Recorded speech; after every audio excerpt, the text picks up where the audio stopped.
A homeless boy returned a billionaire's lost phone. What he did next shocked everyone. A homeless teenager found a device containing access to millions in corporate accounts and government secrets that could destroy lives. But what he did next will shatter every assumption you have about human nature. This is the story of Kemi Oladele, a 14-year-old living on Lagos streets who made a split-second decision that exposed the largest financial conspiracy in African history and accidentally triggered a corruption investigation that reached 3 presidents. What the billionaire did when he returned his phone will leave you questioning everything you thought you knew about wealth, poverty, and the invisible threads that connect us all. But first, you need to understand just how desperate Kemi's situation really was. The Lagos sun beat down on Victoria Island like a hammer against anvil, turning every step into proof of survival. Kemi Oladele pressed himself deeper into the alley behind the gleaming office towers. His entire worldly possessions nothing but the torn clothes on his back and 50 naira that might buy him food for one day. At 14, Kemi had the hollow-eyed look of someone who'd learned too early that the world's safety nets had holes large enough for entire human beings to fall through. His father had died when he was 8, leaving behind debts that swallowed their small family home. His mother, Adunni, fell seriously ill shortly after, and without money for proper medical care, she passed away 2 years later. Kemi found himself completely alone in a world that seemed determined to crush his spirit. The streets became his home, cardboard boxes his bed, and scraps of food his meals. Yet despite everything life had thrown at him, Kemi maintained something remarkable. His mother had raised him with strong values, teaching him that character wasn't measured by what you owned, but by how you treated others. She would often tell him, "Kemi, my son, no matter how little we have, we must always do what is right. God sees everything and kindness will always find its way back to you." Those words echoed in his mind every single day as he navigated the harsh realities of street life. While other homeless children turned to theft or begging aggressively, Kemi chose a different path. He would offer to help shopkeepers carry heavy items, sweep storefronts for small change, or simply share whatever little food he had with others who looked hungrier than himself. The other street children often mocked him for his kindness, calling him foolish for helping others when he had nothing himself. On this particular morning, the sun was blazing overhead as Kemi walked through Victoria Island, one of Lagos's most affluent neighborhoods. He wasn't there to beg, despite what many assumed when they saw his worn clothes and bare feet. Instead, he was returning from a small job he'd done, helping an elderly woman carry groceries to her car. She had given him 50 naira, enough for a small meal, and his stomach rumbled with anticipation. As he walked past the gleaming office buildings and luxury shops, Kemi couldn't help but wonder what it would be like to live in such abundance.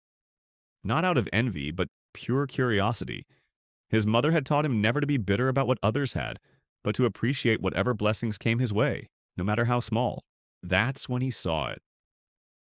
Lying on the sidewalk near a busy intersection was a phone, clearly expensive, its sleek black surface catching the sunlight. Kemi looked around, expecting to see someone frantically searching for it, but the stream of pedestrians simply walked past, either not noticing or not caring. He picked it up carefully, his hands trembling slightly. This phone was worth more money than he'd seen in months, possibly years. For a homeless boy like him, it represented everything he desperately needed. Food for weeks, maybe months, perhaps even enough to rent a small room somewhere safe. The phone buzzed with an incoming call and Kemi saw the name Driver flashing on the screen. His heart pounded as he realized this belonged to someone important, someone who had a personal driver. He could easily slip away, disappear into the crowded streets, and no one would ever know. The temptation was overwhelming. His empty stomach cramped painfully, reminding him of his constant hunger. His feet ached from walking on hot pavement without shoes. This phone could change everything, but then his mother's voice whispered in his memory, "No matter how little we have, we must always do what is right."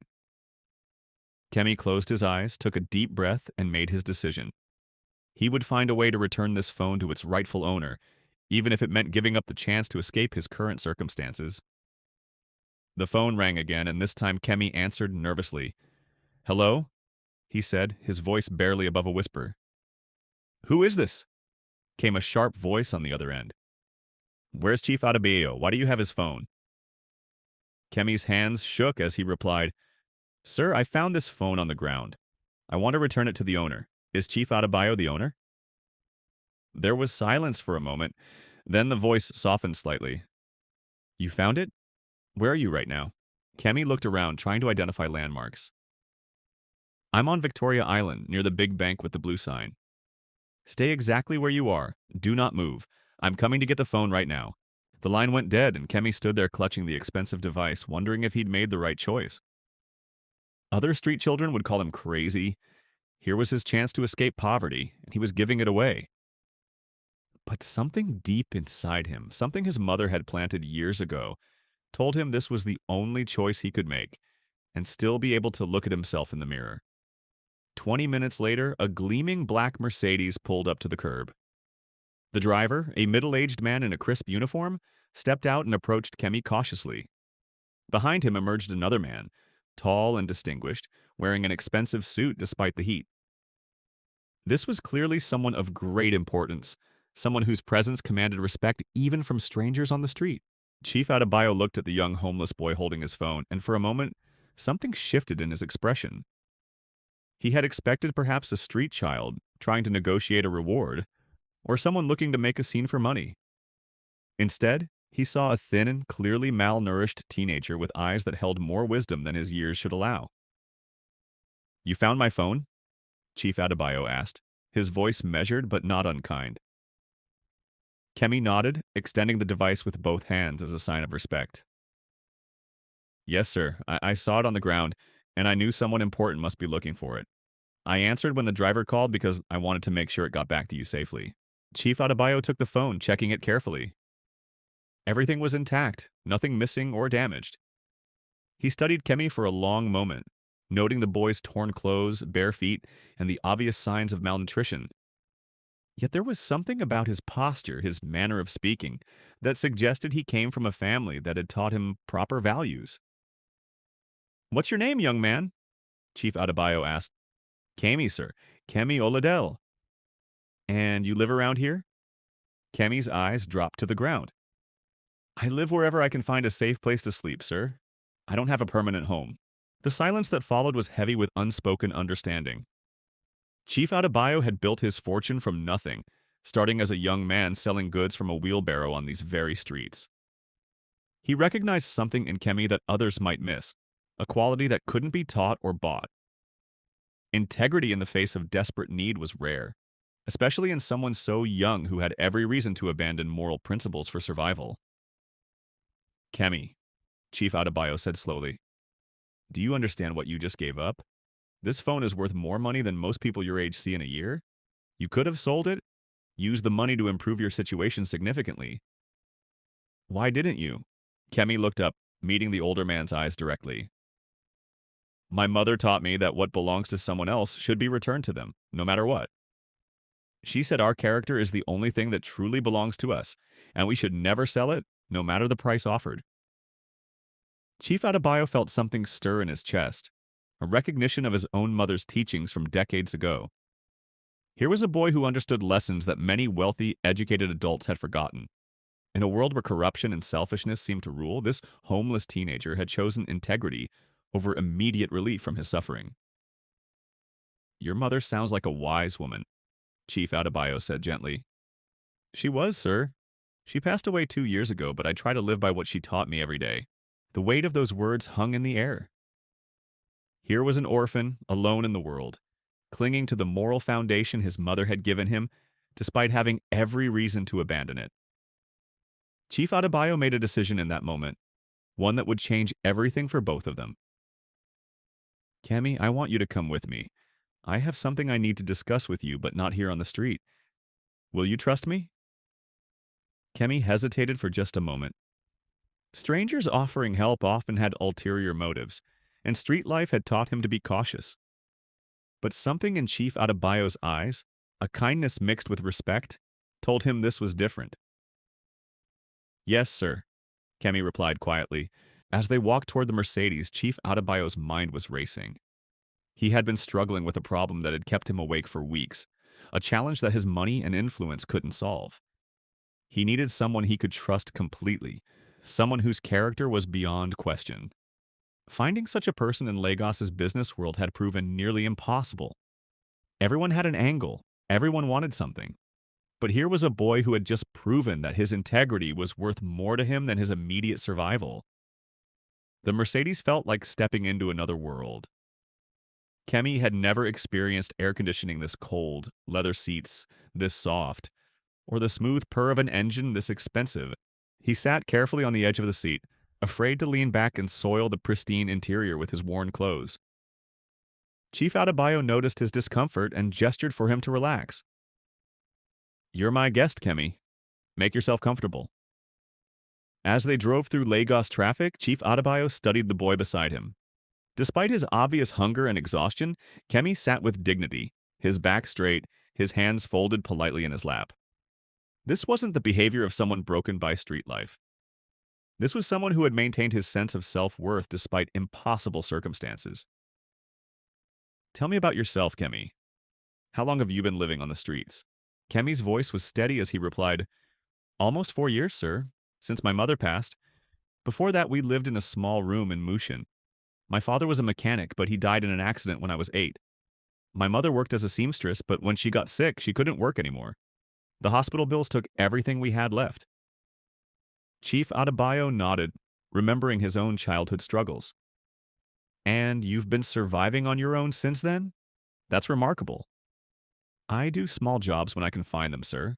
Carrying bags, cleaning, helping shopkeepers. I try not to beg unless I'm really desperate. My mother always said work brings dignity, even if the pay is small." The car pulled into the compound of a massive office building, its glass facade reflecting the afternoon sun. Security guards snapped to attention as they recognized Chief Adebayo's vehicle. Kemi's eyes widened as they passed manicured gardens and fountains that seemed to belong in a palace rather than an office. "This is where I work, Kemi. I want to show you something." They took an elevator to the top floor, and Kemi found himself in an office larger than any building he'd ever been inside. Floor-to-ceiling windows offered a breathtaking view of Lagos, the city sprawling endlessly in all directions. Chief Adebayo's desk was the size of a small room, covered with papers, photographs, and what looked like architectural plans. "Sit down," Chief Adebayo said, gesturing to a leather chair across from his desk. "I want to tell you a story." Kemi perched carefully on the edge of the chair, still overwhelmed by his surroundings. 40 years ago, I was not much older than you are now. I had nothing. Absolutely nothing. My parents died when I was 16, and I found myself alone in these same streets. I started with a wheelbarrow, selling fruits and vegetables to anyone who would buy them. Every day was a struggle. Every night was uncertain. But I had something that kept me going, something my father taught me before he died. Chief Adebayo stood and walked to the window, his hands clasped behind his back.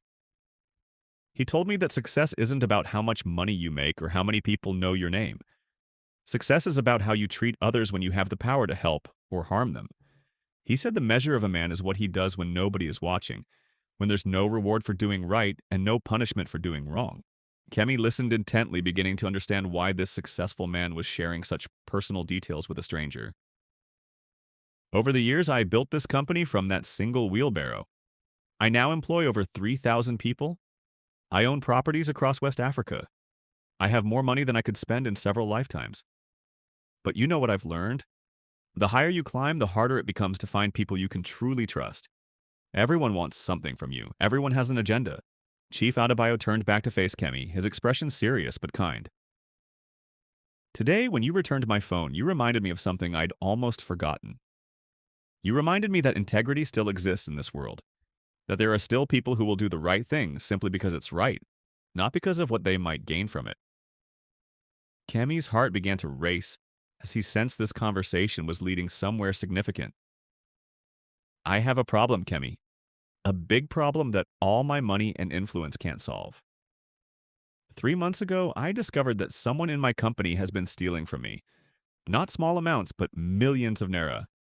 They've been very clever about it, covering their tracks, making it look like legitimate business expenses, but I know it's happening." Chief Adebayo sat back down, leaning forward intently. "I've hired private investigators. I've brought in accountants from outside the company. I've questioned my most trusted employees. But whoever is doing this knows my systems too well. They're always one step ahead. What I need is someone they would never suspect. Someone who could observe without being noticed. Someone whose integrity is absolutely beyond question. The weight of what Chief Adebayo was suggesting began to dawn on Kemi. You want me to help you find the thief? More than that, Kemi. I want to offer you something that could change your entire life. But first, I need to know if you're interested in learning, in working, in becoming something more than circumstances have forced you to be so far. Kemi's mind reeled. Just hours ago, he had been walking the streets with nothing but the clothes on his back and 50 naira in his pocket. Now he was sitting in a billionaire's office, being offered an opportunity he couldn't even fully comprehend. What exactly are you proposing, sir? Chief Adebayo smiled for the first time since they'd met. I'm proposing to give you a job, Kemi.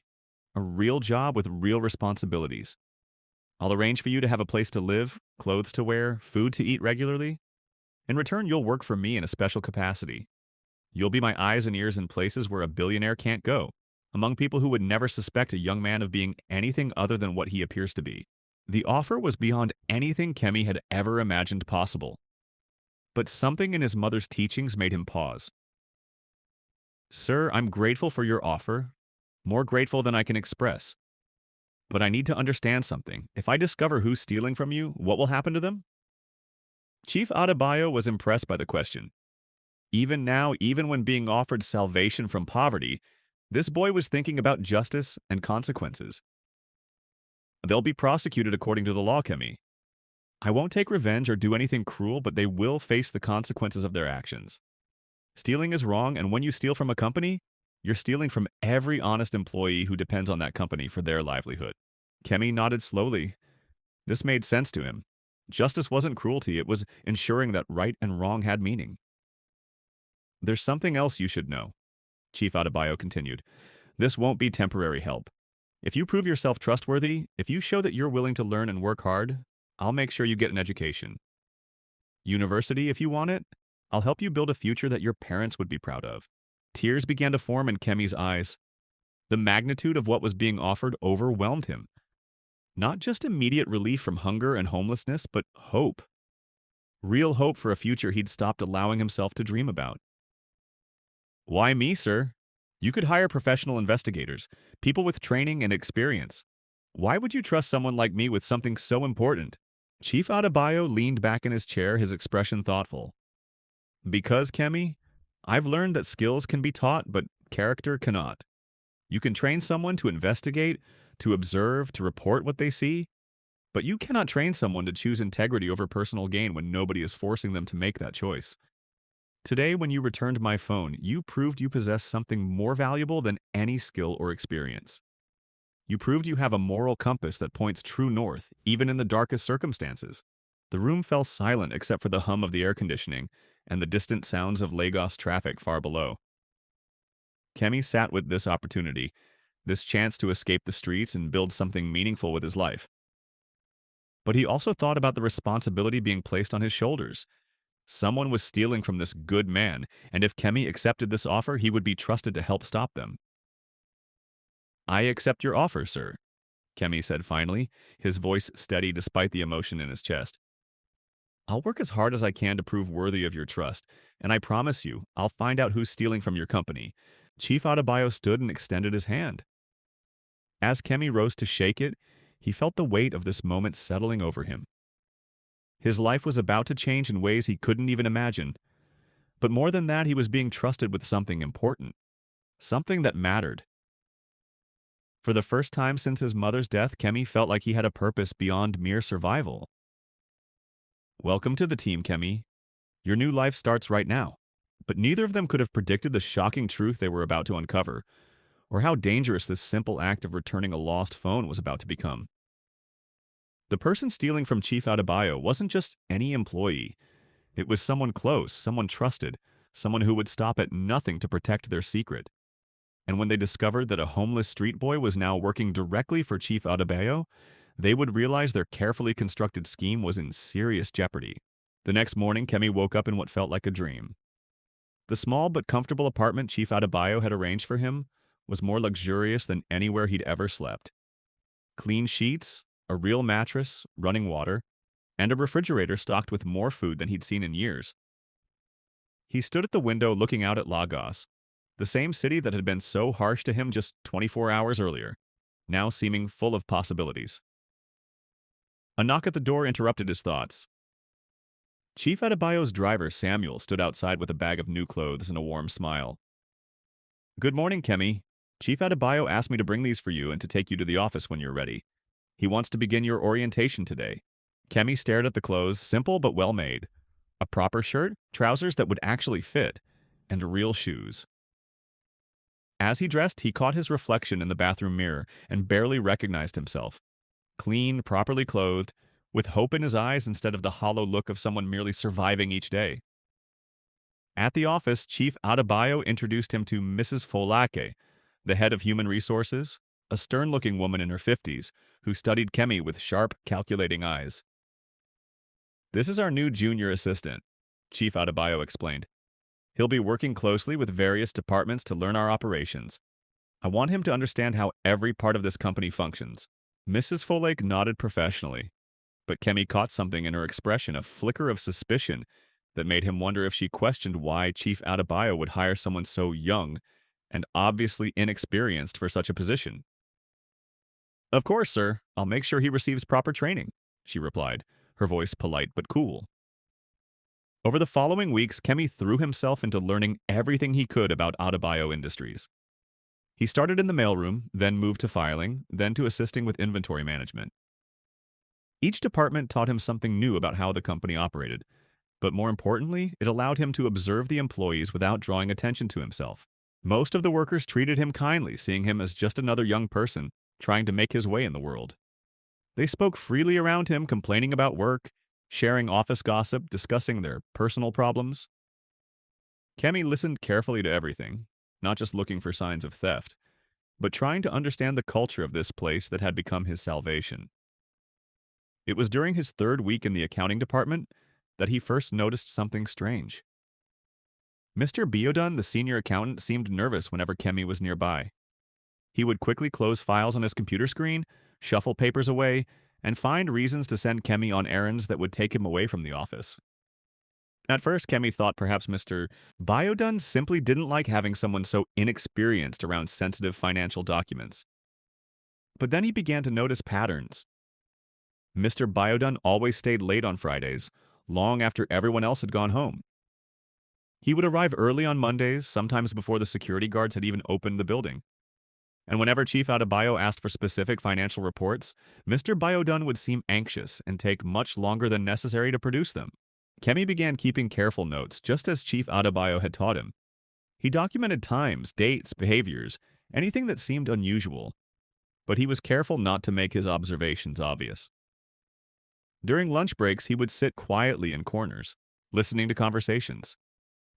He volunteered for overtime work that allowed him to stay late and observe who else remained in the building after hours. One Friday evening, Kemi was finishing up some filing when he heard footsteps in the accounting department. The official workday had ended hours ago, and most of the building was empty except for security guards. Curious, he quietly made his way toward the accounting office, staying in the shadows of the hallway. Through the glass partition, he could see Mr. Biodun at his computer, but he wasn't working on normal accounting tasks. Instead, he had multiple screens open and he was transferring numbers between different files. Even more suspicious, he kept checking his watch and looking around nervously as if afraid someone might catch him. Kemi watched for nearly an hour as Mr. Biodun systematically altered figures in various accounts, always small amounts that wouldn't be immediately noticeable, but when added together represented significant sums. The man was clearly experienced at this, moving money in ways that would be difficult to trace, covering his tracks with fake invoices and adjusted expense reports. The next Monday, Kemi requested a meeting with Chief Adebayo. In the privacy of the executive office, he shared his observations, presenting his carefully documented notes and explaining the patterns he'd discovered. Chief Adebayo listened intently, his expression growing darker as Kemi described what he'd witnessed. When the young man finished his report, the office fell silent for several minutes. "Biodun has been with this company for 15 years, Chief Adebayo said finally. "I trusted him completely. He's been to my home for dinner, met my family, His children call me uncle. The pain in his voice was evident. Are you absolutely certain about what you saw? Yes, sir.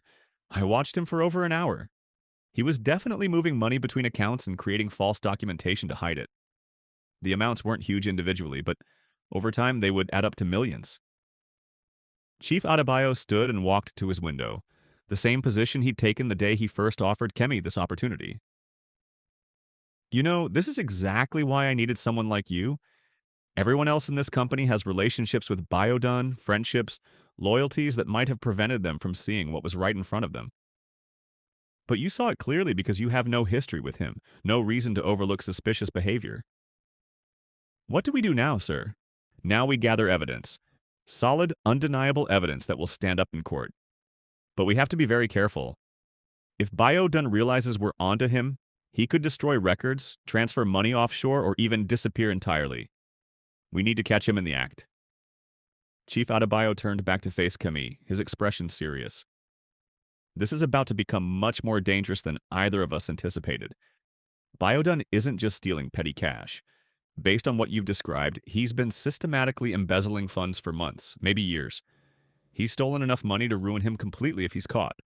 People have been killed for much less. The weight of those words settled over Kemi. He had thought he was simply helping his benefactor catch a dishonest employee. He hadn't considered that someone capable of stealing millions might also be capable of violence to protect their secret. Are you having second thoughts? Chief Adebayo asked, studying Kemi's face carefully. No one would blame you if you wanted to step back from this. You've already done more than I had any right to ask.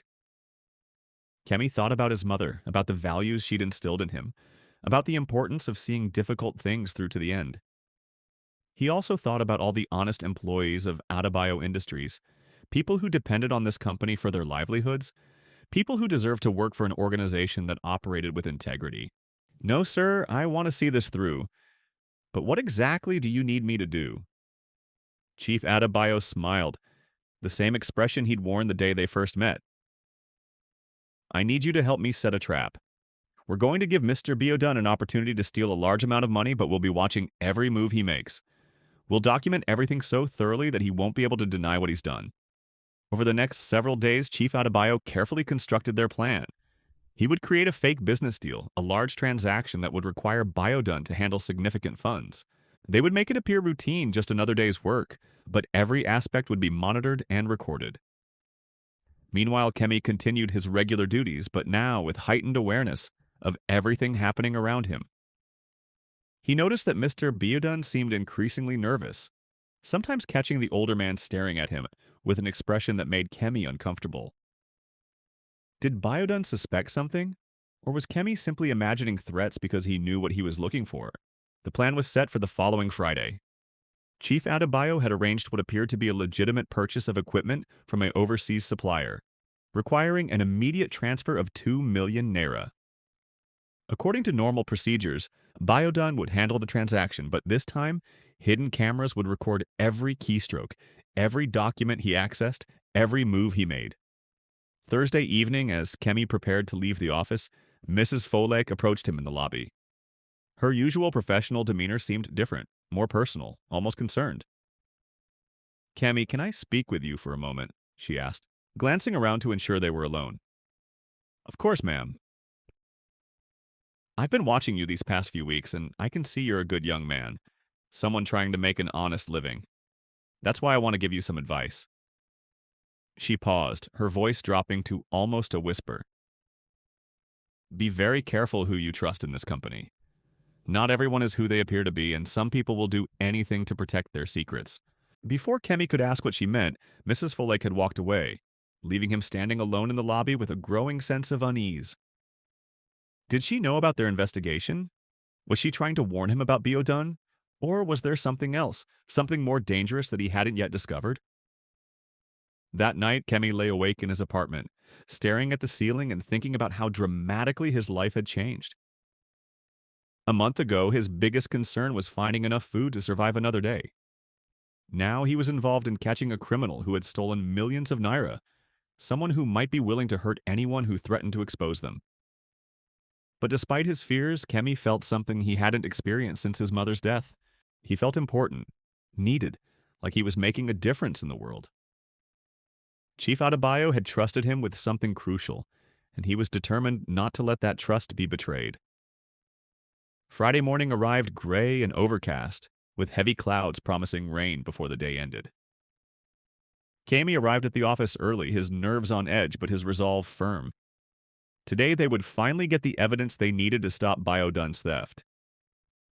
Chief Adebayo met him privately before the workday began, going over the plan one final time.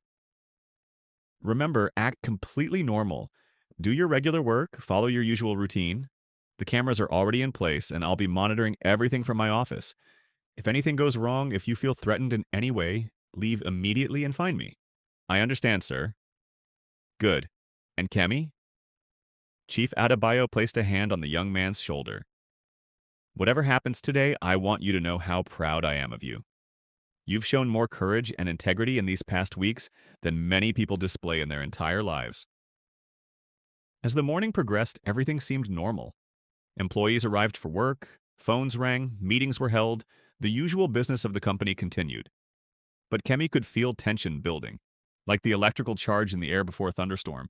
Around 10 o'clock, Chief Adebayo sent the fabricated purchase order to the accounting department, requesting the immediate transfer of funds for the fake equipment purchase. Kemi watched from his desk as Mr. Biodun received the paperwork, his face showing no unusual expression as he reviewed the transaction details. But something was wrong.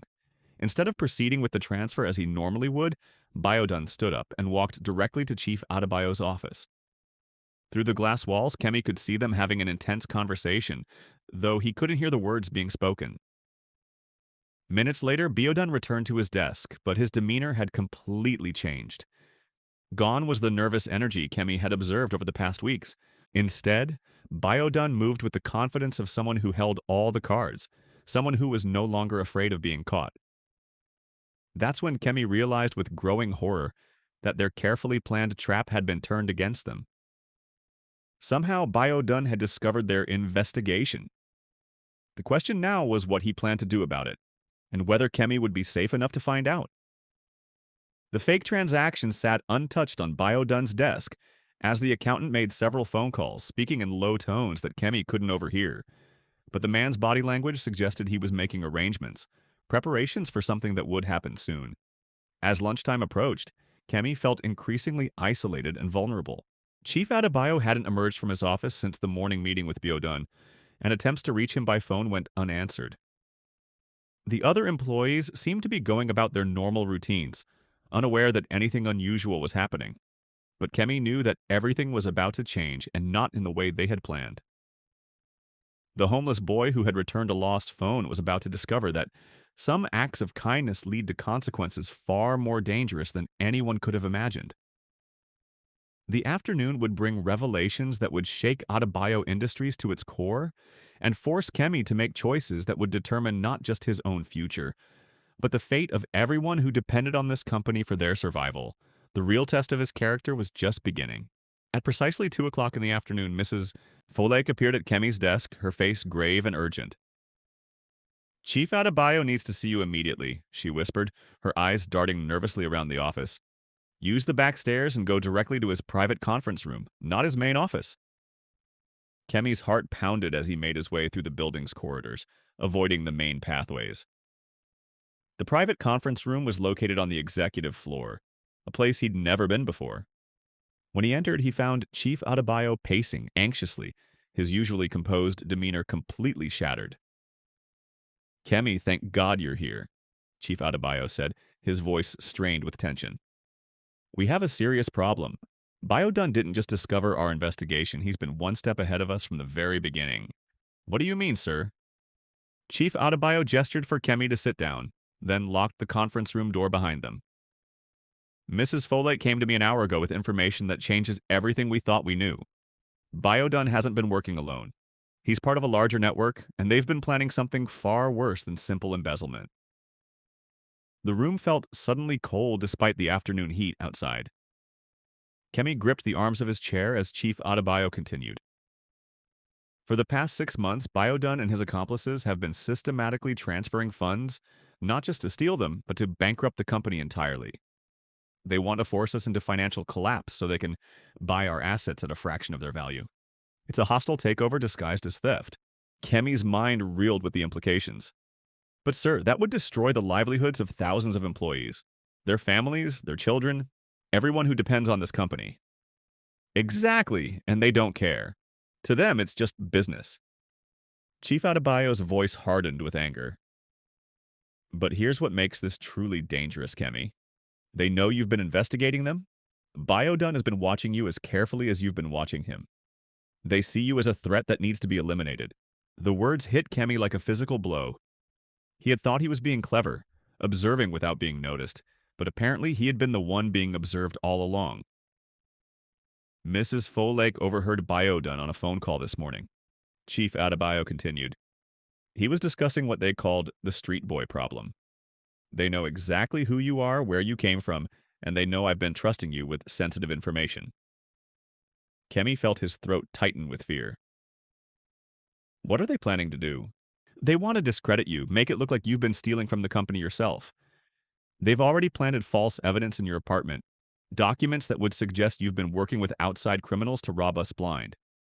If they succeed, not only would you go to prison, but I would look like a fool for trusting a homeless boy with company secrets. The cruelty of the plan was breathtaking. These men would destroy an innocent teenager's life simply to protect their own criminal enterprise. They would send him to prison, ruin any chance he had of building a legitimate future, all to maintain their scheme. But there's more, Chief Adebayo said, his expression growing even darker. Mrs. Folake discovered that they're planning to make their final move tonight. They're going to transfer the remaining liquid assets of the company to offshore accounts, leaving us completely bankrupt by Monday morning. And they're planning to have you arrested tonight on theft charges, removing you as a witness before anyone can question their story. Kemi felt the walls closing in around him. Just when his life had finally taken a turn for the better, when he had found hope and purpose, it was all being ripped away by people who saw him as nothing more than an obstacle to their greed. Sir, what can we do? If they've already planted evidence against me, if they control the financial systems, how can we stop them? Chief Adebayo's expression shifted, and for the first time since Kemi had entered the room, he saw a glimmer of the determination that had built this empire from a single wheelbarrow. We're going to beat them at their own game, Kemi, but it's going to require you to be braver than you've ever been in your life. Are you willing to trust me one more time? Despite everything, despite the fear coursing through his veins, Kemi didn't hesitate. Yes, sir. What do you need me to do? Chief Adebayo pulled out a manila envelope thick with documents. Tonight, while they think they're executing their final plan, we're going to execute ours. I've been working with federal investigators for the past 2 hours, ever since Mrs. Folake brought me this information. They're prepared to arrest Biodun and his accomplices, but they need solid evidence of the crime in progress. You want me to help gather that evidence?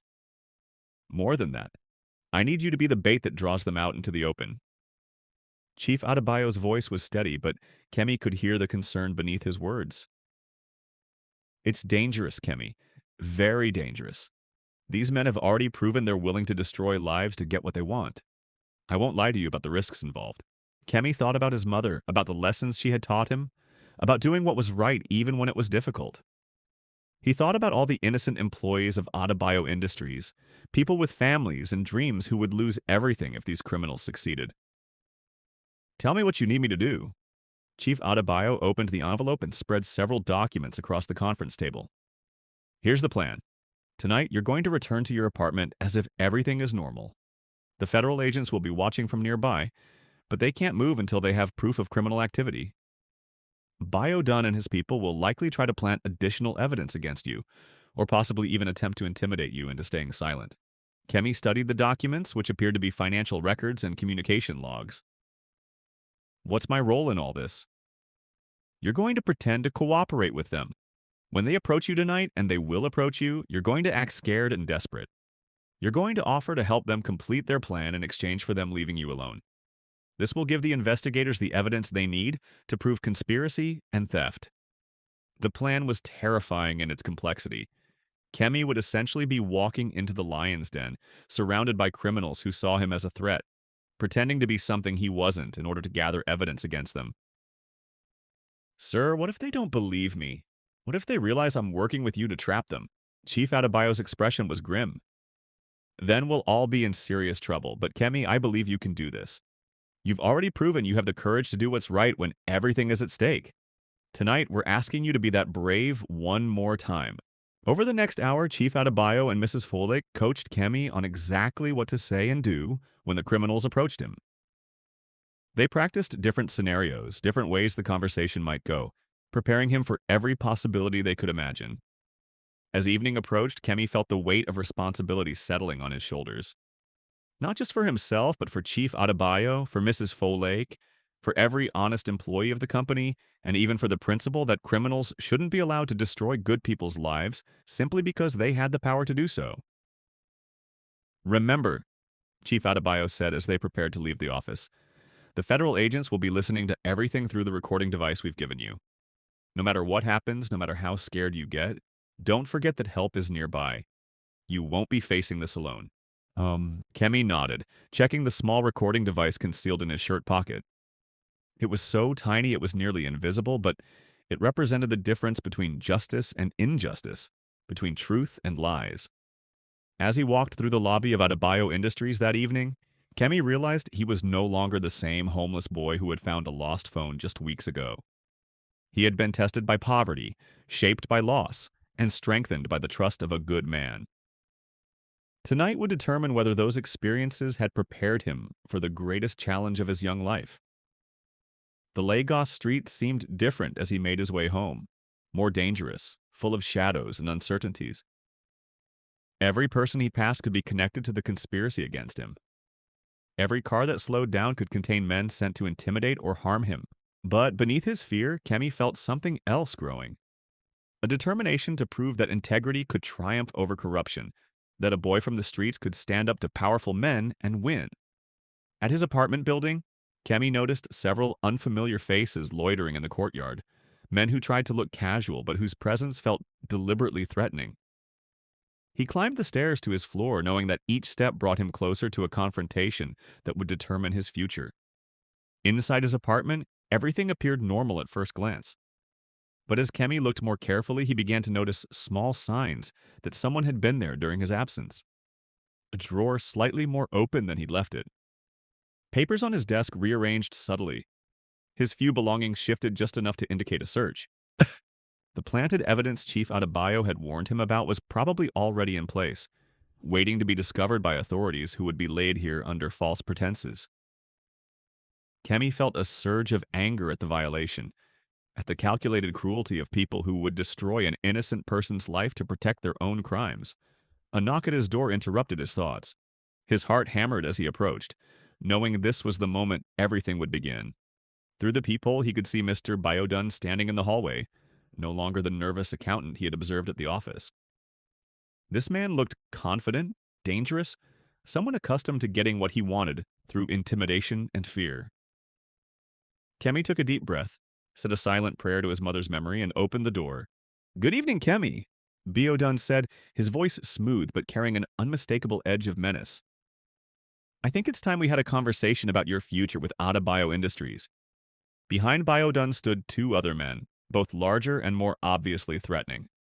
They weren't trying to hide their intentions anymore. The game had moved into its final phase, and Kemi was about to discover whether his courage would be enough to see it through to the end. "Come in," Kemi said, stepping aside to let them enter, his voice steadier than he felt. As the three men entered his small apartment, Kemi knew that the next few hours would determine not just his own fate, but the fate of everyone who depended on Adebayo Industries for their survival. The homeless boy who had returned a lost phone was about to face the ultimate test of the values his mother had taught him. The recording device in his pocket felt both heavy and fragile, a tiny piece of technology carrying the weight of justice itself. Everything he had learned about right and wrong, everything he believed about standing up to bullies and protecting innocent people was about to be put to the ultimate test. Biodun closed the apartment door behind him and turned to face Kemi with a smile that held no warmth whatsoever. "Now then, young man, let's discuss how you're going to help us finish what we started and how we're going to make sure you never cause problems for anyone ever again." The conversation that would determine everything was about to begin, And Kemi knew that his mother's lessons about integrity and courage were about to face their greatest challenge. But he also knew that somewhere in the darkness outside, federal agents were listening, and Chief Adebayo was waiting, and justice had a chance to prevail if he could be brave enough to see this through. The real battle for the soul of Adebayo Industries was just beginning, and a former street boy stood at the center of it all, carrying the hopes of thousands of innocent people who didn't even know his name. The silence stretched between them as Biodun studied Kemi's face, searching for any sign of deception or resistance. The two larger men positioned themselves strategically around the small apartment, blocking any potential escape routes. Kemi forced himself to remain calm, remembering Chief Adebayo's coaching about appearing frightened but cooperative. "You know, Kemi," Biodun began, settling into the apartment's single chair as if he owned the place. "When Chief Adebayo first brought you into the company, I thought it was just another one of his charitable gestures. Rich man feeling guilty about his success, helping some poor street boy to make himself feel better." Kemi nodded nervously, playing his role. "Yes, sir, I was very grateful for the opportunity. But then I started watching you more carefully. You weren't just doing filing and carrying messages, were you? You were observing, taking notes, asking questions that seemed innocent, but weren't really innocent at all." Biodun's voice grew colder. "Chief Adebayo was using you to spy on his own employees. On me specifically." "Sir, I don't know what you mean," Kemi replied, injecting just the right amount of confusion and fear into his voice.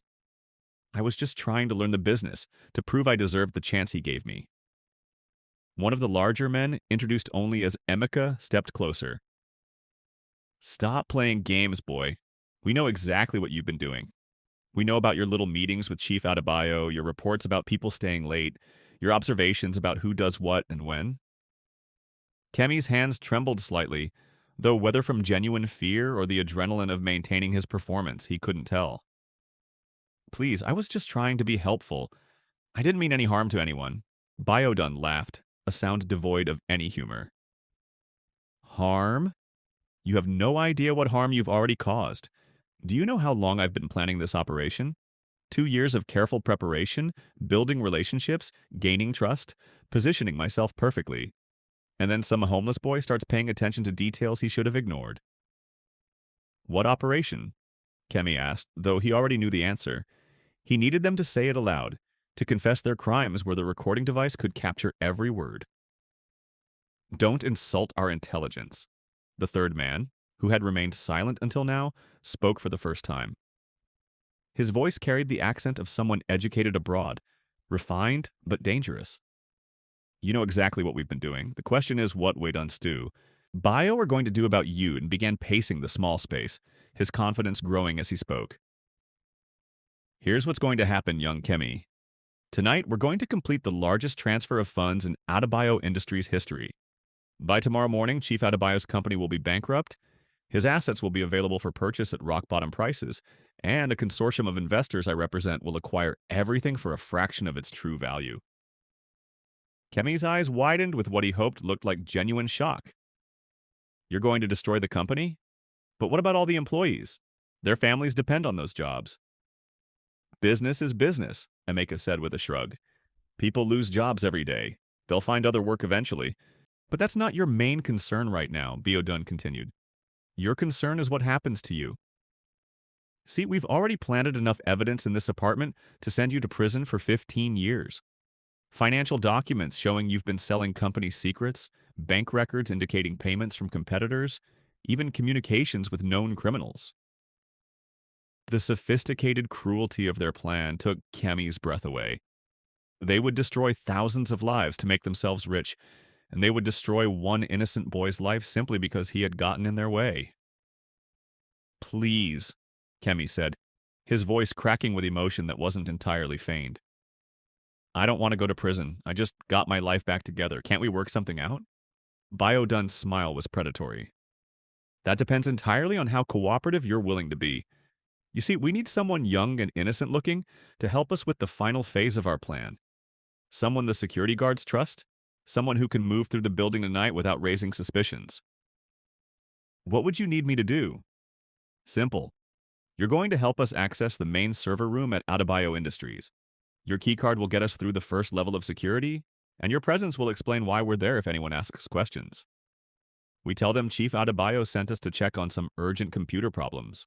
Kemi realized they were asking him to be the key that unlocked the door to their final theft. His key card, his innocent appearance, his trusted position in the company would be the tools they used to steal everything Chief Adebayo had built. And if I refuse? The educated man stepped forward, his voice soft but menacing. Then tomorrow morning, the police receive an anonymous tip about a young employee who's been embezzling funds. They search this apartment and find overwhelming evidence of your guilt. You're arrested, charged, convicted, and spend the next decade and a half in prison. Chief Adebayo's reputation is destroyed for trusting a street criminal, and his company still goes bankrupt anyway. But if I help you, what happens then? If you help us, Biodun said, we make sure the evidence against you disappears. You get to keep your job until the company officially closes, which gives you time to find other employment. You walk away clean, with enough money to start fresh somewhere else. Consider it severance pay for your cooperation. Kemi pretended to consider the offer, letting silence fill the room as he weighed his options aloud. How much money are we talking about? Enough to set you up comfortably for several years, Emeka replied. More money than a boy from the streets could earn honestly in a decade. And you promise the evidence against me will disappear? You have my word, Biodun said solemnly, though his word was clearly worthless. Kemi took a deep breath, as if making the most difficult decision of his life. Okay, I'll help you. But I want to see some of the money up front, just to know you're serious. Biodun nodded to the educated man, who pulled out a thick envelope from his jacket. There's 50,000 naira there. Consider it a down payment. You'll get the rest after we complete tonight's work. Kemi accepted the envelope with hands that shook slightly. The money felt heavy in his hands, representing more cash than he had ever held at one time. For a moment, he allowed himself to imagine what it would be like to actually keep it, to walk away from all this danger and complexity with enough money to build a new life. But then he thought about his mother's teachings, about Chief Adebayo's trust, about all the innocent employees who would lose their jobs if these men succeeded. The money felt dirty in his hands, tainted by the suffering it would cause. When do we do this? He asked. Right now, Biodun replied. The building will be mostly empty, just a few security guards and the cleaning crew. Perfect conditions for what we need to accomplish. As they prepared to leave the apartment, Kemi felt the weight of the recording device in his pocket. Every word of their conversation had been captured, providing federal investigators with clear evidence of conspiracy, theft, and attempted bribery. But the evidence would only be useful if he survived the next few hours. The ride to Adebayo Industries was tense and quiet. Kemi sat in the back seat between Emeka and the educated man, acutely aware that these men saw him as both an asset and a liability. They needed him for they had what they wanted, he now, but once would become a loose end that needed to be eliminated.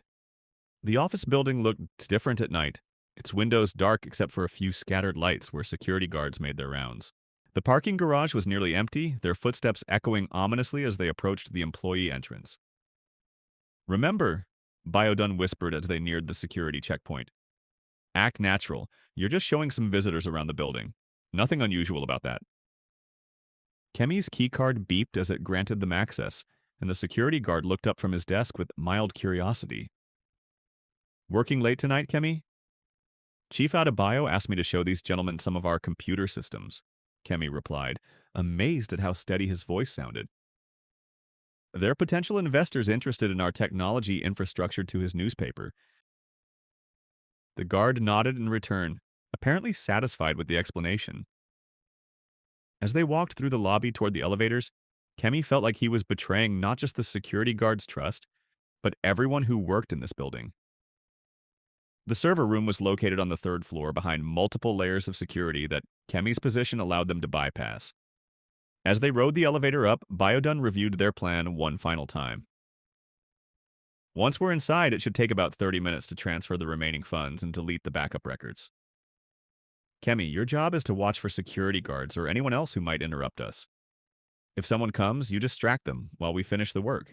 The elevator doors opened with a soft chime, and they walked down the darkened hallway toward their destination. Kemi's heart pounded so loudly he was sure the others could hear it.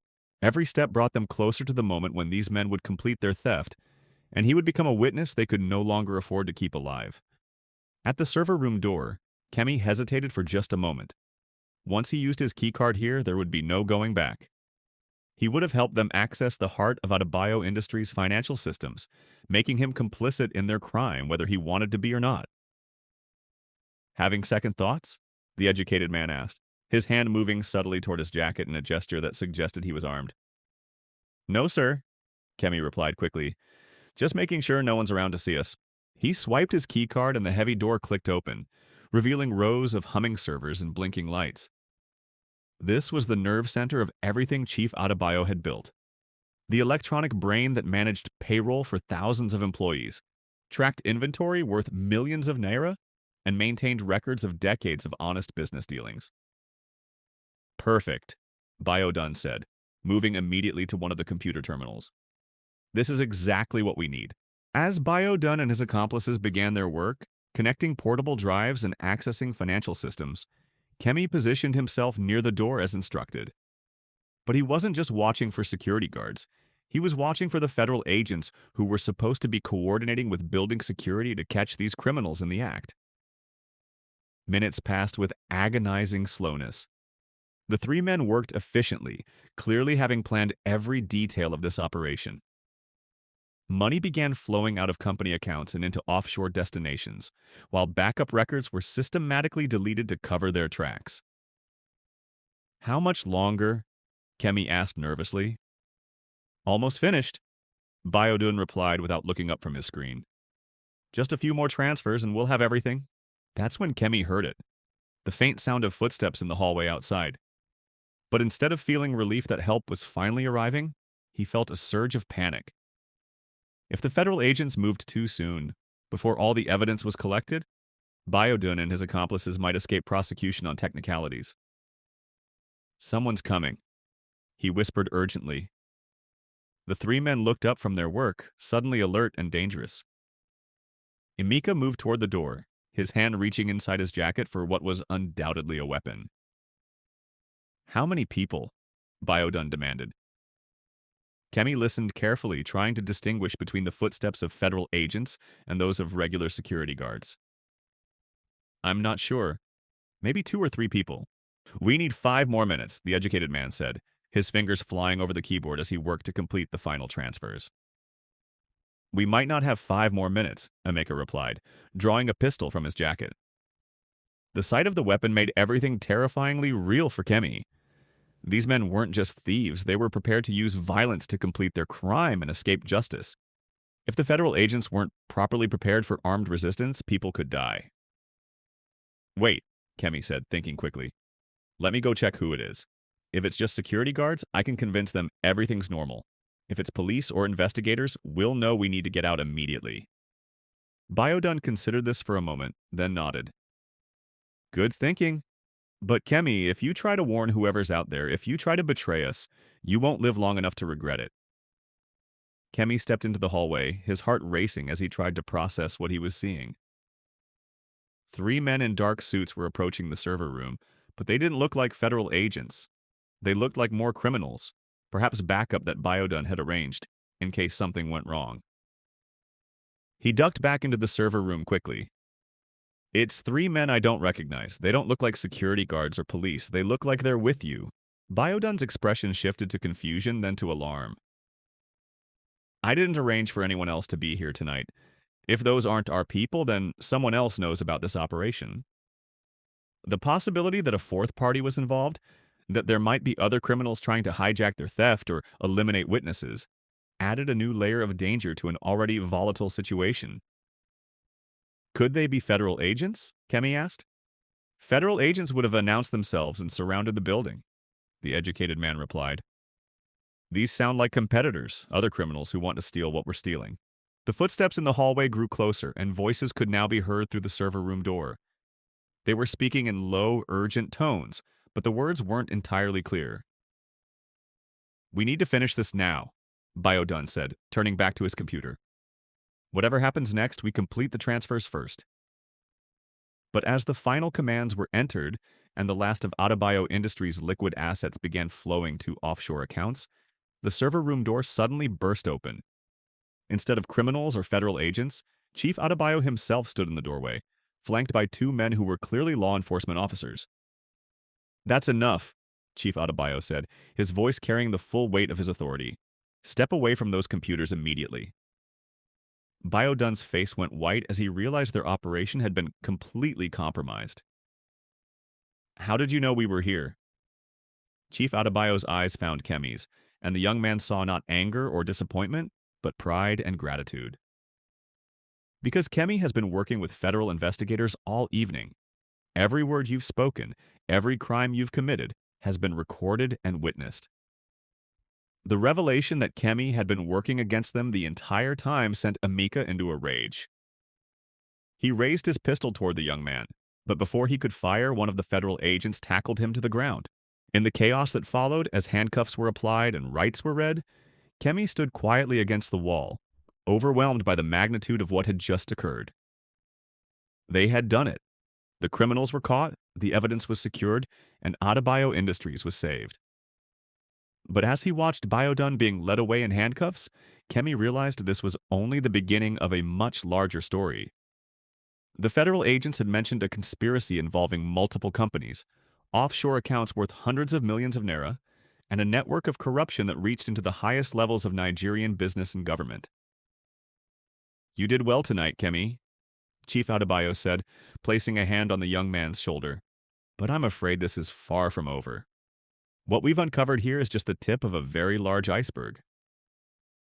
As they left the server room and walked through the darkened hallways of Adebayo Industries, Kemi understood that his life had changed once again, in ways he couldn't have imagined. The homeless boy who had returned a lost phone had become a key witness in what would likely become one of the largest financial crime investigations in Nigerian history. The recording device in his pocket contained evidence that would send multiple people to prison and potentially save thousands of jobs. But it also made him a target for other criminals who might want to silence him before he could testify. Chief Adebayo seemed to read his thoughts. "Don't worry, Kemi. The federal government has programs to protect witnesses like you. You'll be safe, and you'll be compensated for the risks you've taken to help expose this corruption."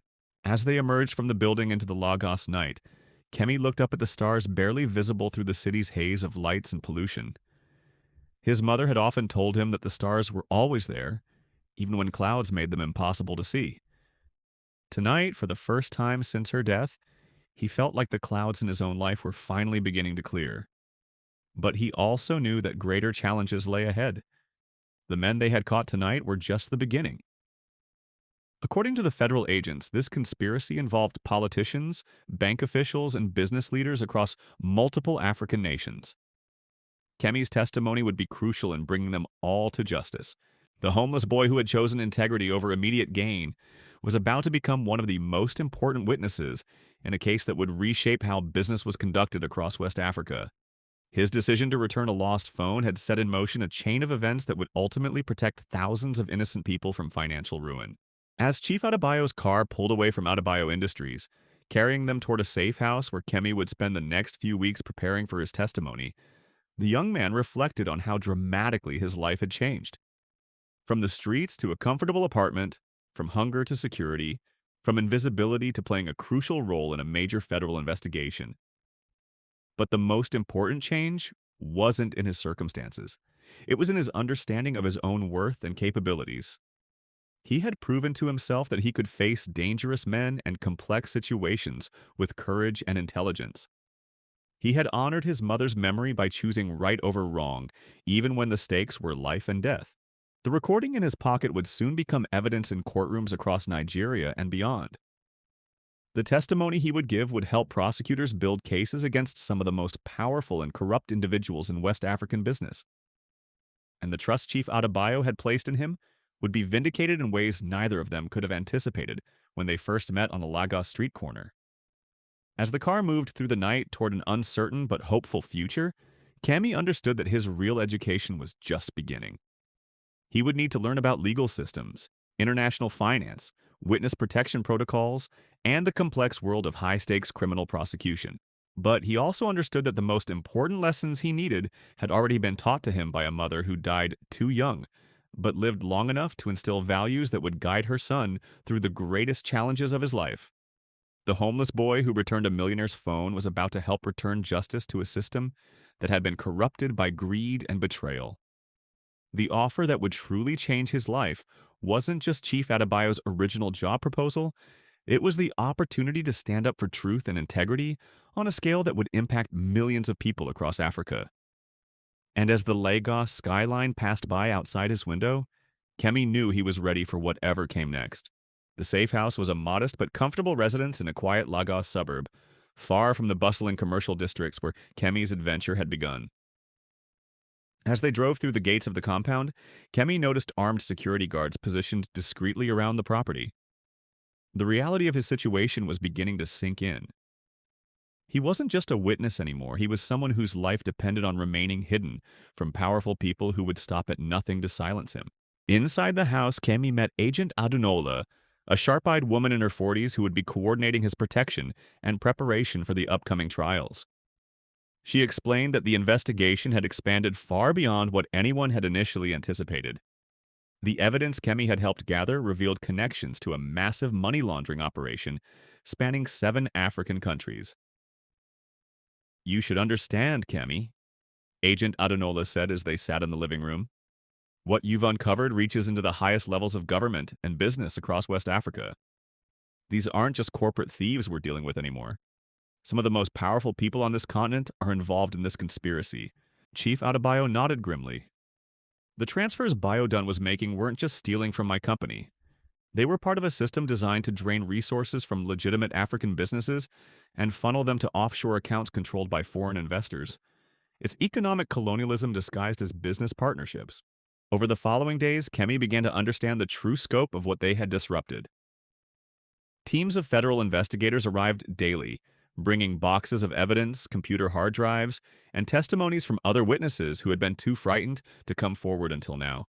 His simple act of honesty had given these people the courage to tell their own stories of corruption and intimidation.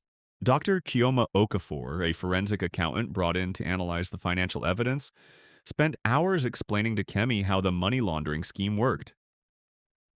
"Imagine if someone came into your neighborhood and convinced all the shop owners to give them their profits in exchange for worthless promises," she said, using analogies he could relate to. That's essentially what these criminals were doing, but on a scale involving billions of naira. The complexity of the case was staggering.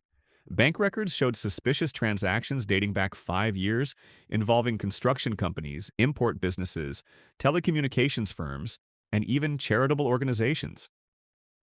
The criminals had infiltrated every sector of the economy, using legitimate businesses as fronts for their illegal activities. "Your testimony will be crucial in connecting all these pieces," Agent Adunola explained. "You witnessed the actual mechanics of how they operated, how they recruited accomplices, how they intimidated potential witnesses. But more importantly, you can speak to their state of mind, their intentions, their complete disregard for the people they were harming." As weeks passed in the safe house, Kemi underwent intensive preparation for his court appearances. Legal experts taught him about courtroom procedures, how to answer questions clearly and directly, how to remain calm under aggressive cross-examination from defense attorneys who would try to discredit his testimony. "Remember," Chief Adebayo advised during one of their preparation sessions, "these defense lawyers will try to paint you as an opportunistic street child who fabricated this entire story for personal gain. They'll question your motives, your memory, even your basic honesty, but you have something they can never attack successfully." "What's that, sir?" "The truth, and the courage to tell it regardless of personal cost." Meanwhile, the investigation continued to expand. International law enforcement agencies became involved as evidence emerged of connections to criminal organizations in Europe and Asia. The scope of the conspiracy was unprecedented in African financial crime history. Agent Adunola briefed Kemi on new developments almost daily. "We've identified over 300 companies that were being used as fronts for money laundering. Thousands of legitimate employees lost their jobs when these shell companies were shut down overnight. Your willingness to come forward has literally saved the livelihoods of tens of thousands of people." The personal cost to Kemi was significant, though. He couldn't return to his apartment, couldn't contact friends from his old life on the streets, couldn't even walk freely in Lagos without extensive security precautions. His face had appeared in several newspaper articles about the investigation, making him recognizable to anyone following the case. "Sometimes I wonder if I made the right choice," Kemi confided to Chief Adebayo one evening as they sat on the safe house terrace. "My life was simple before. Difficult, but simple. Now I'm responsible for helping prosecute some of the most dangerous people in Africa." Chief Adebayo studied the young man thoughtfully. "Do you remember what you told me the day we met? About your mother's teachings regarding character and integrity?" "Yes, sir." "Your mother prepared you for this moment, Kemi. She couldn't have known exactly what challenges you would face, but she gave you the moral foundation to handle whatever came your way. This investigation isn't just about punishing criminals or recovering stolen money. It's about proving that ordinary people can stand up to extraordinary corruption and win." The first major trial began 3 months after Kemi's initial testimony to federal investigators.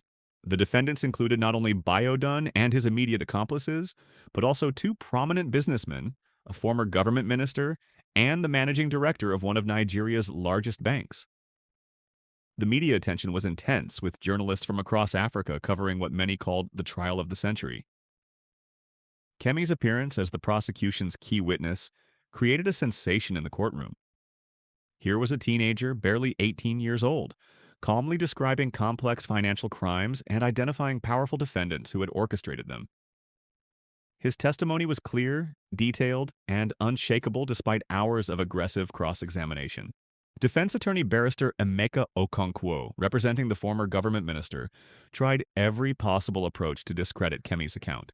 "Ladies and gentlemen of the jury," he argued, "we're being asked to believe that this young man, with no formal education in finance or law, somehow understood complex international money laundering schemes well enough to expose them single-handedly." But prosecutor Mrs. Funmi Adeyemi was ready with a devastating response. "The defense would have you believe that criminal schemes are so sophisticated that only experts can recognize them. But the truth is simpler than that. This young man recognized theft because theft is theft, regardless of how many computers or offshore accounts are used to disguise it. He recognized corruption because his mother taught him the difference between right and wrong." The evidence supporting Kemi's testimony was overwhelming. Audio recordings from his concealed device, financial records seized from the defendant's offices, communications between co-conspirators, and testimonies from other witnesses all corroborated his account completely. During a brief recess, Chief Adebayo found Kemi in a witness preparation room, looking exhausted but determined. "How are you holding up?" "It's harder than I expected, sir. Some of those defense lawyers are trying to make it sound like I'm the criminal, like I somehow forced these men to steal millions of naira. That's their job, Kemi. But remember, the jury has heard all the evidence. They've seen the bank records, the forged documents, the proof of money being transferred to accounts these men controlled. Your testimony simply connects all those pieces into a coherent story." When the verdicts were announced after 2 weeks of deliberation, the courtroom erupted in chaos. Guilty verdicts on all major charges for all defendants. Prison sentences ranging from 15 to 25 years. Orders to pay restitution totaling over 800 million naira to companies and individuals who had been defrauded. But this was only the first trial. 6 more cases were scheduled over the following year, involving dozens of additional defendants across multiple countries. Kemi would be called to testify in several of them, his witness protection continuing until all prosecutions were complete. The impact of these convictions reverberated throughout West African business communities. Companies began implementing stronger internal controls. Government agencies increased oversight of financial institutions. International investors became more cautious about ventures that seemed too profitable to be legitimate. "You've helped change how business is conducted across this entire region," Agent Adenola told Kemi as they reviewed security arrangements for his next court appearance. "The message these convictions send is clear. Corruption will be investigated, prosecuted, and punished, regardless of how powerful the perpetrators think they are." Chief Adebayo had been working on a different kind of recognition for Kemi's contributions. Through his business connections and government contacts, he had arranged for the young man to receive a full university scholarship, with all expenses paid and continued security protection throughout his studies. "I want to study law," Kemi announced when presented with this opportunity. If I'm going to spend my life dealing with legal systems and criminal investigations, I should understand how they actually work. Excellent choice, Chief Adebayo replied. But remember, whatever career you ultimately choose, you'll always have a place at Adebayo Industries. Not as charity or gratitude, but because you've proven yourself to be exactly the kind of person any successful organization needs. The scholarship would allow Kemi to attend the University of Lagos, one of Nigeria's most prestigious institutions. But it also meant continuing to live under security protocols that restricted his freedom of movement and association. The price of his courage was ongoing vigilance against potential retaliation. As his 18th birthday approached, Kemi reflected on how dramatically his life had changed since that morning when he found a lost phone on a Lagos sidewalk. He had gone from homeless poverty to comfortable security, from invisibility to national prominence, from victim of circumstances to someone who had actively shaped the course of justice. Mrs. Adenola arranged a small birthday celebration at the safe house, attended by Chief Adebayo, several federal investigators who had worked on the case, and Dr. Okafor, who had become something of a mentor to Kemi as he learned about financial systems and business ethics. "Make a wish," Chief Adebayo said as Kemi prepared to blow out the candles on his birthday cake. Kemi closed his eyes for a moment, thinking about his mother, about the values she had taught him, about the unexpected path his life had taken since her death. His wish wasn't for wealth or fame or even safety, though all of those would have been understandable given his circumstances. His wish was for the strength and wisdom to continue making choices that would honor her memory and help protect other innocent people from the kind of corruption he had helped expose. He wished to use whatever opportunities lay ahead to make a positive difference in his country and continent. As he opened his eyes and blew out the candles, Kemi realized that his real education was just beginning. University would teach him about law and business and economics, but life had already taught him the most important lessons about integrity, courage, and the power of individual action to create change. The trials would continue, his testimony helping to convict dozens more defendants and recover hundreds of millions of naira in stolen assets. His story would be told in newspapers, academic journals, and eventually books about the largest financial crime prosecution in African history. But for Kemi, the most important outcome wasn't the convictions or the recovered money, or even the systemic changes his courage had helped bring about. The most important outcome was the knowledge that when faced with a choice between right and wrong, between personal safety and public good, between self-interest and integrity, he had chosen correctly. The homeless boy who returned a lost phone had discovered that doing the right thing, even when it was difficult and dangerous, could literally change the world. His mother's teachings about character and integrity had proven powerful enough to topple a conspiracy that reached into the highest levels of power across multiple nations. As the evening wound down and guests prepared to leave the safe house, Chief Adebayo pulled Kemi aside for a private conversation. "I have something to tell you that I've been waiting for the right moment to share." Kemi looked at him curiously. "The phone you returned to me that day, it contained information I was carrying to a meeting with federal investigators. I was already working with them on a preliminary investigation into suspicious financial activities at my company and others. Your act of honesty didn't just return my property, it ensured that crucial evidence reached the people who could act on it." The revelation stunned Kemi. His simple decision to return lost property had been even more consequential than he had realized. "You mean if I had kept the phone or if someone else had found it?" "The investigation might have stalled completely. The evidence on that phone was time-sensitive, related to transactions that were happening that week. Your integrity literally made the difference between stopping this conspiracy and allowing it to continue indefinitely." As Kemi processed this information, he understood that his story was more than just a tale of personal redemption or individual courage. It was a demonstration of how seemingly small moral choices could have enormous consequences, how one person's decision to do right could protect thousands of others from harm. The homeless boy who returned a millionaire's phone had learned that integrity wasn't just a personal virtue, it was a force powerful enough to reshape entire economic systems. His mother's simple teachings about honesty and character had proven more valuable than all the money the criminals had tried to steal. As he prepared for bed that night in the safe house, Kemi looked forward to beginning university studies that would prepare him for whatever challenges lay ahead. He had survived poverty, danger, and corruption. Now he would have the chance to build knowledge and skills that would allow him to continue fighting for justice throughout his life. The recording device that had captured crucial evidence was now locked away in federal evidence rooms, its contents having helped secure convictions that would protect countless innocent people. But the lessons Kemi had learned about courage, integrity, and the power of individual action would stay with him forever. His transformation from street child to key witness in a historic prosecution was nearly complete. Soon he would begin the next chapter of his journey, armed with both the moral foundation his mother had provided and the legal education that would allow him to continue protecting others from the kind of corruption he had helped expose.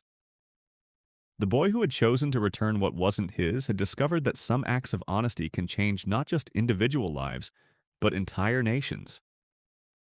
His story would inspire others to stand up against corruption, to choose integrity over immediate gain, and to believe that ordinary people could make extraordinary differences in the world.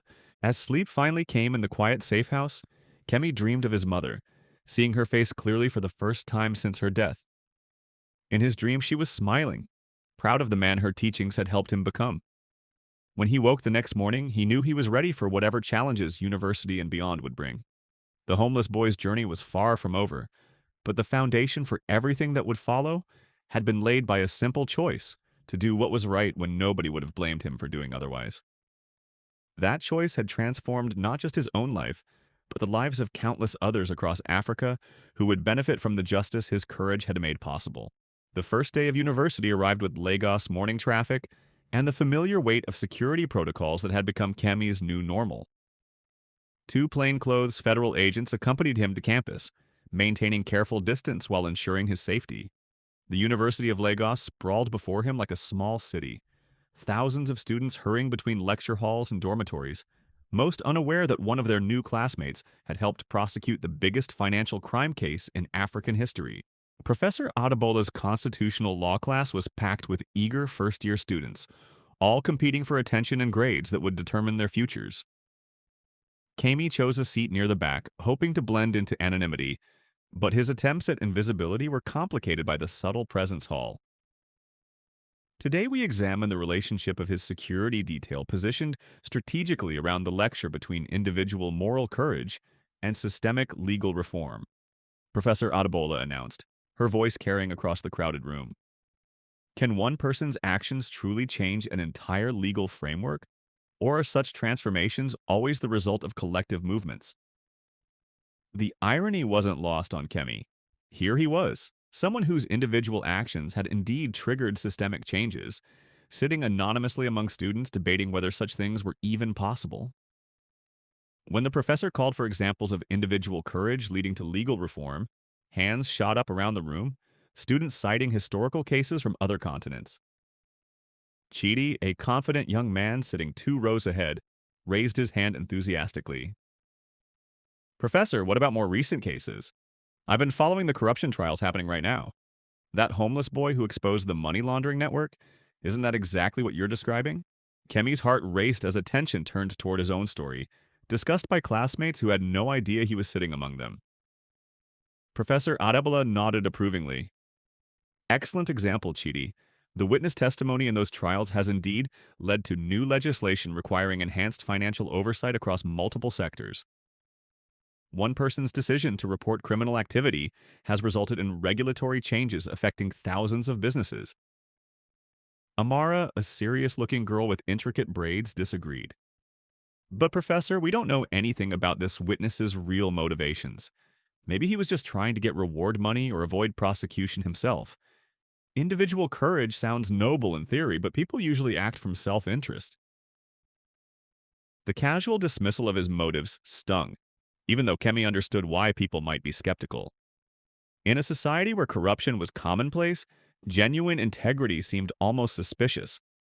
He wanted to defend himself but couldn't without revealing his identity. After class, Kemi lingered as students filed out, their conversations echoing in the corridors. Professor Adebola approached him, her expression curious. You were very quiet during today's discussion, Mr. Oladell. Do you have thoughts on individual versus collective action and legal reform? The question put Kemi in an impossible position. How could he discuss his own case without compromising his security or seeming arrogant? I think sometimes people do the right thing simply because it's right, even when it's dangerous or offers no personal benefit. Professor Adebola studied him carefully. That's an idealistic view.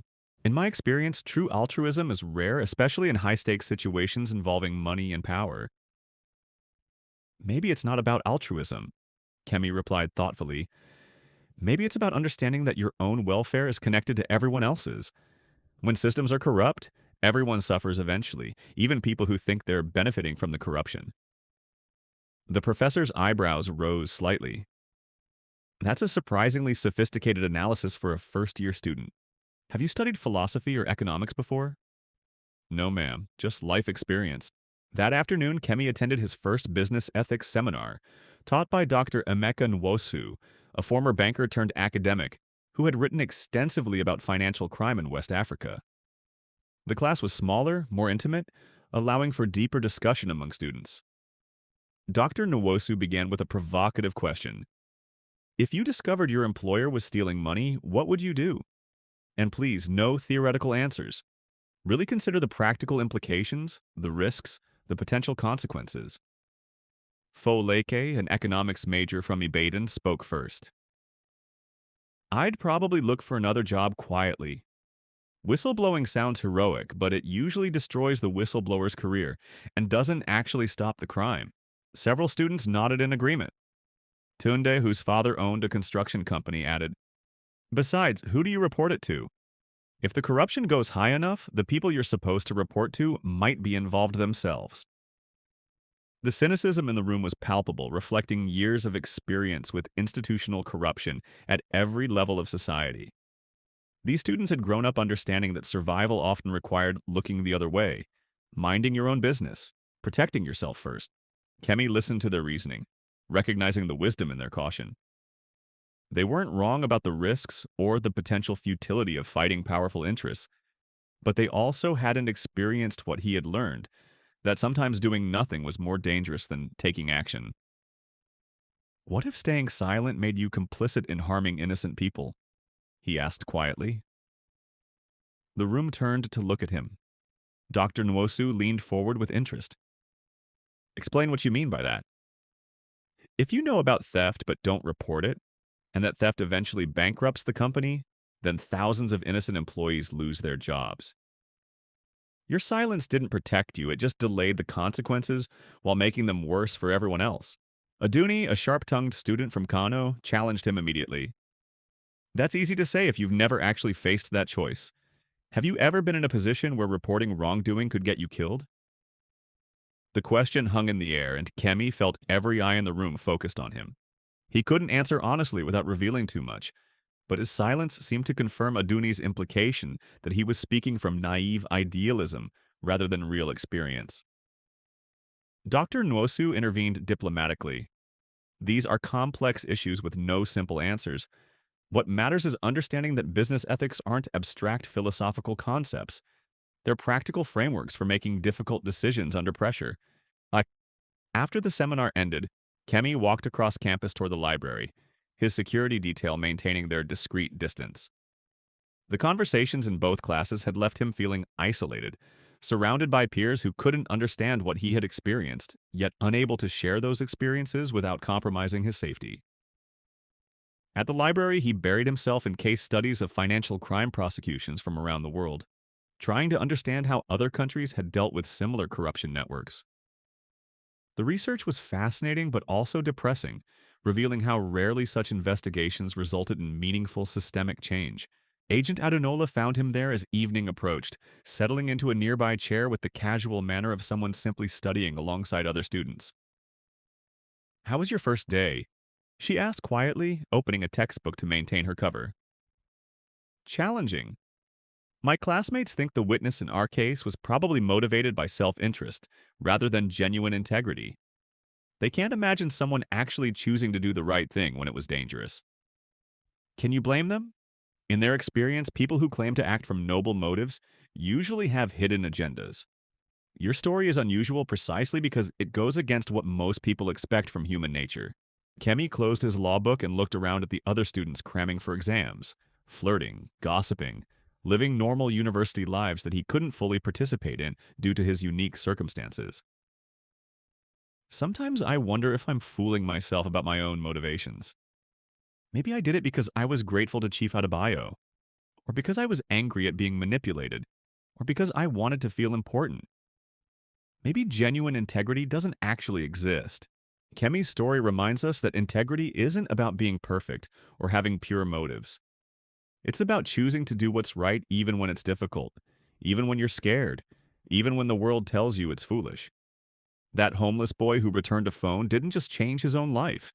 He proved that one person's moral courage can expose corruption, save thousands of jobs, and inspire an entire continent to demand better.